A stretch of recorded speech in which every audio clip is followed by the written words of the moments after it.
Mentioned small businesses, things like the Me Too movement, minority women, people who depend on the open internet to do activism. I think about Black Lives Matter, people who really depend on the internet as a lifeline. Can you just explain for those who don't understand why you object to getting rid of these rules? Who will be hurt if these rules are gone? Individuals, particularly those with businesses online. Your internet service provider does not look like the same provider you signed up for service with 10 or 12 years ago. They are now in the content business. They are producing movies and shows.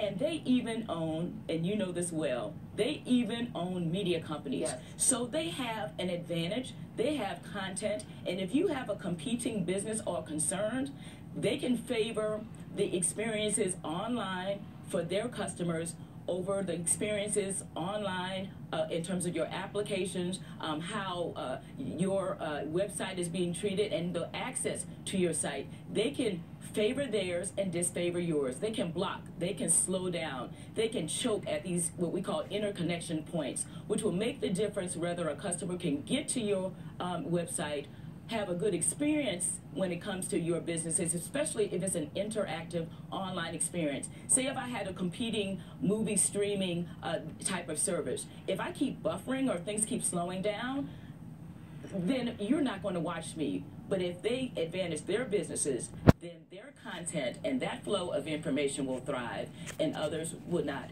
We would not know anything about Ferguson, Missouri, if the provider was able to block or throttle.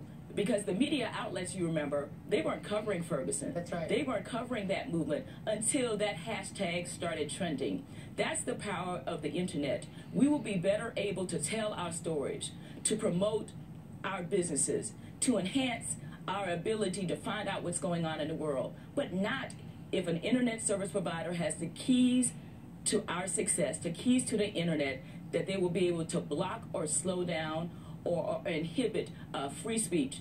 That's what's at stake today. Yeah.